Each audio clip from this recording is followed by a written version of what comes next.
January 15th, 1942. To 30 hours. 50 miles off the coast of New Jersey. The sea was a flat, black sheet of oil-slick glass. The surface water temperature was just above freezing, but inside the conning tower of U-123, Captain Reinhard Hardigan felt nothing but grim satisfaction. The air was thick with the smell of diesel and sweat. Above them, the American coast was a stunning spectacle of light. Hardigan, a seasoned Kriegsmarine officer, adjusted his binoculars. He had sailed into the enemy's backyard as part of Operation Paukenschlag, Operation Drumbeat. What he saw defied every expectation. Instilled by months of brutal North Atlantic service, he hissed into the speaking tube. "Captain, the coastal cities are fully illuminated, sir. Not a single blackout order in effect. It is a metropolis of light. They have no idea we are here." The voice of his whiter Walker-Fisier second watch officer was incredulous. It was true. New York City, Atlantic City. The entire eastern seaboard a beacon drawing every U-boat like a moth to a flame. Germany was rationed, bombed, living in perpetual twilight, yet here. The enemy was bathing in electrical excess. But it wasn't just the shore that was shocking. Hardigan ordered the boat to periscope depth. He was searching for prey, and the Americans, astonishingly, seemed to be serving it up on a silver platter. Suddenly, a silhouette, not a lone freighter, but a small convoy, slow, unescorted, and poorly organized. These were the coastal oil tankers, the lifeblood of American industry, running fat and complacent, oblivious to the wolf pack gathering beneath the waves. Hardigan tracked a massive tanker, its deck lights glowing brightly enough to read by. He brought his eye to the scope, the green light reflecting off his steel blue eyes. He saw movement on the deck. Not emergency drills, not armed guards on watch. Something far more unsettling.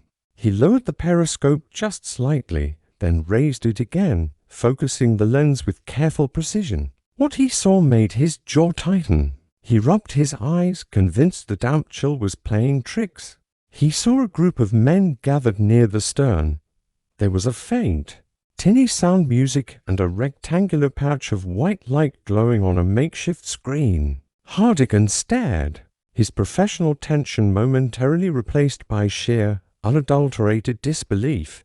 He recognized the jerky movements of early film projection. American sailors, miles offshore, sailing through hostile waters, were watching a movie. Did they truly not care? Were they so utterly naive? Hardigan thought. The absurdity of the scene stinging his rigid military sense. The image of the carefree crew, casually watching a Hollywood fantasy while a silent predator stalked them 20 feet below the surface, was not a sign of fear, it was a sign of contempt. A contempt born, he quickly realized, from a confidence his nation could never match. The casual audacity of the American sailors fueled a cold, hard rage in Captain Hardigan. This wasn't professional negligence, this was a staggering display of overconfidence. They were acting as if the war was happening somewhere else, a distant concern that didn't interrupt their Friday night routine. Target data confirmed. Oil tanker, approximately 12,000 tons. No escort confirmed. Range 1,100 meters, reported the torpedo officer, Oberleutnant Karl-Heinz. Hardigan barely acknowledged the report. He was still fixed on the image in the periscope. The film reel flickered. He could hear, faintly, the roar of laughter carried across the waves, the sound of men utterly at ease. They waste their energy, they waste their light, Hardigan muttered. More to himself than his crew. Every German sailor knew the cost of oil, the relentless scarcity of every single resource. To see the enemy squander these necessities on frivolous entertainment, while their homeland scraped by on meager rations, was profoundly demoralizing, yet simultaneously motivating. It proved the fundamental difference between the two economies. Hardigan slammed his hand down on the attack order switch. Rohr eins, Schuss. Tube 1, fire.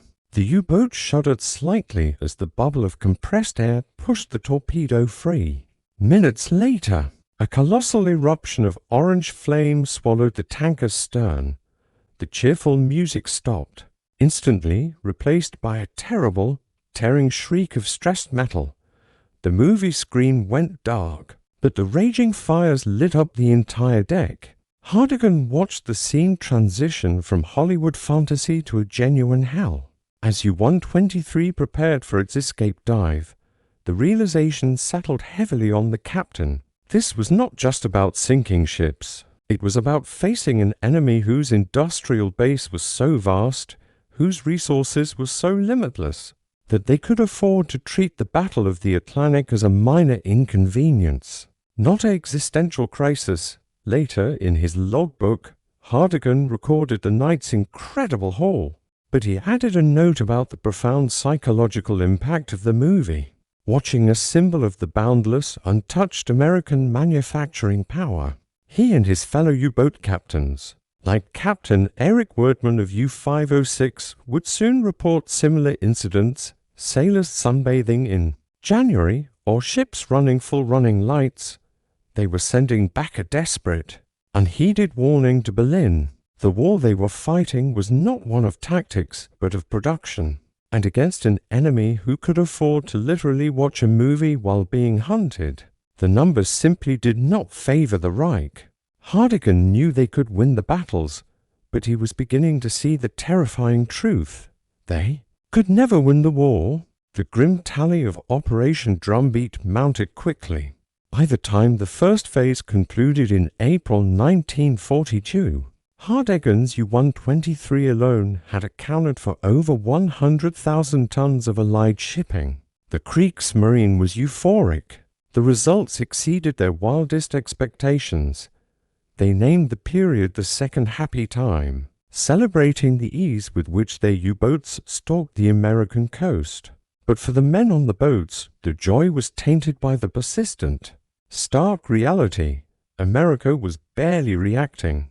You might sink a massive tanker one night, only to see two more replacements steam past the next morning. It was a relentless hydrological nightmare. Hardigan returned to the surface one evening to recharge batteries, close enough to the coast to smell the pine and salt marsh. He tracked a small, unarmed cargo vessel traveling alone, a routine, easy target. But then he saw the contents of its deck through the night scope. Dozens of massive, prefabricated steel sections, neatly stacked and labeled, components for what appeared to be another ship. He recalled the report of a colleague, Captain Eric Top of U-552, who described seeing entire convoys of troop transports steaming out of New York Harbor. Top had written in his analysis that the sheer volume of material being moved was unbelievable. Where Germany struggled to produce a single U-boat hull without draining essential resources, the Americans seemed to be assembling ships like children stacking Lego blocks. This wasn't war. This was mechanized flood. Imagine for a moment being Hardigan. You are the apex predator, master of your domain. Yet you are swimming in a sea that is constantly regenerating its prey faster than you can consume it. The memory of the sailors laughing at a flickering screen was no longer about simple foolishness. It was about the absolute confidence of a nation whose industrial engine was untouchable. They could afford to be careless because they knew implicitly that their factories could replace any loss overnight. The German war machine, operating under the crippling weight of scarcity, demanded ultimate efficiency from every man and every resource.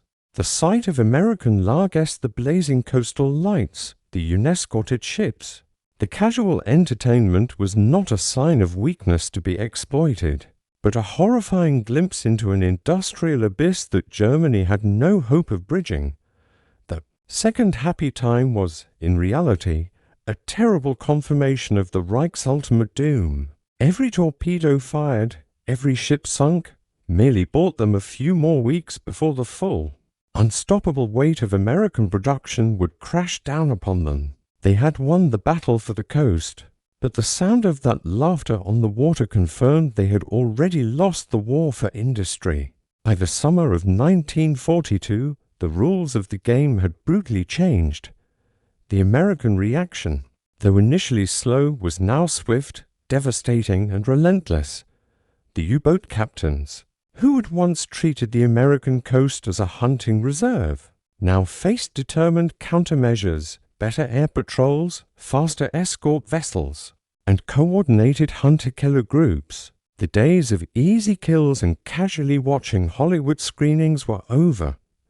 Hardigan, now back in European waters, received updated intelligence reports that chilled him to the bone. The US had instituted coastal blackouts, deployed massive defensive nets, and, critically, implemented a Russian revolutionary construction method championed by men like Henry J. Kaiser, mass-producing the ugly duckling Liberty ships at a speed previously deemed impossible.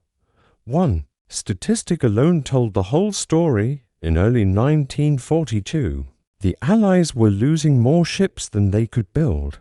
By late 1943, due almost entirely to American output, they were building 3 times as many tons as the U-boats could sink. The casual laughter Hardigan had witnessed on that freezing January night now carried a different meaning. It wasn't arrogance.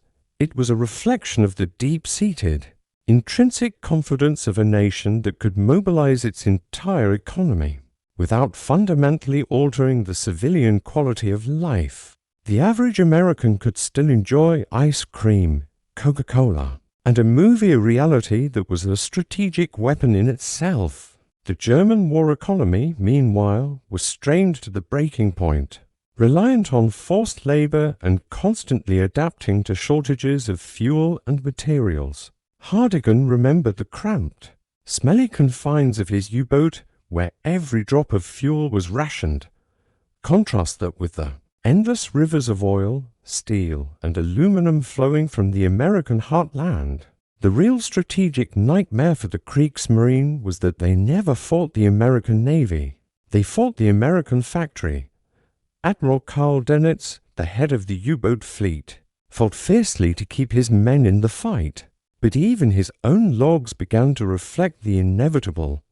The losses mounted, the supply lines tightened, and the morale once sky-high during the happy time crumbled. The wolf packs were being hunted, decimated not by clever tactics, but by the sheer, unending volume of American firepower and logistics. The memory of the flickering light on a merchant deck off New Jersey was transformed from a professional slight into the ultimate, horrifying forecast of German defeat. It was the moment they realized they weren't just fighting men. They were fighting a force of nature driven by an engine of limitless production. And that engine was winning, and